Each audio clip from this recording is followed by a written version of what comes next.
Hi, everyone. Welcome back to Old Time Rock and Roll. I'm your host, David Tear, where I've been featuring my personal top 3,000 songs of the rock era from 1954 to 1999. Today, I have another Beatles song. It's Here, There, and Everywhere. This is song number 2727 on my list, and it was also ranked by Killing Music. I've been comparing my list with theirs. They ranked this as song number 1621 on their list of their top 10,000 songs of all time. So I guess they ranked it a little higher. I think this is a really popular Beatles song. It wasn't released as a single. It was released on their album Revolver, which was a very popular album of them from 1966, about the middle of their career. This is a really excellent album, by the way. I used to own it, and I guess it was right before Sergeant Pepper when they started getting kind of experimental. I think there's even a couple songs on it that feature sitar, which I think George Harrison played. So they were starting to get into kind of Eastern mysticism and a little more non-conventional rock and roll, a little more poetry. And I guess Here, There, and Everywhere is sort of a case in point. I mean, it wasn't all that typical of the early songs. It wasn't just kind of catchy ditty like I Want to Hold Your Hand or, they evolved. I think you guys all know that. Their music evolved. They hadn't quite reached the psychedelic stage yet of Sergeant Pepper, but they were getting there.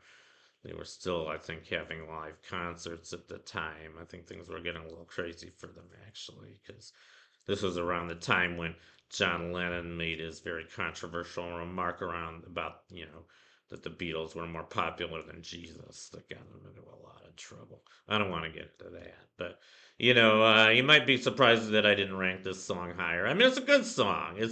I guess it's just not one of my favorite Beatles songs. It's kind of a simple love ballad, and it's okay. Maybe I'm just not a huge fan of mellow music. This to me sounds a little bit like a sappy, just kind of love ballad. Of course, the Beatles did everything better than everyone else, so it's not as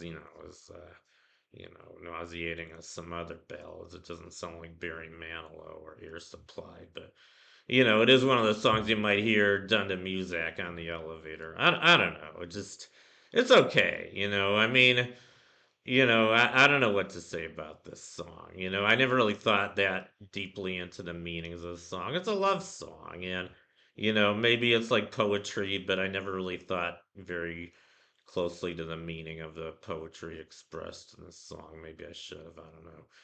Maybe I wasn't stoned enough to do that. I don't know. But, it's okay. It's an okay song. I just think the Beatles did a lot better than this. And what else can I say about it? Not too much. Here's a picture of the Beatles. I always have to give you a picture of the Beatles.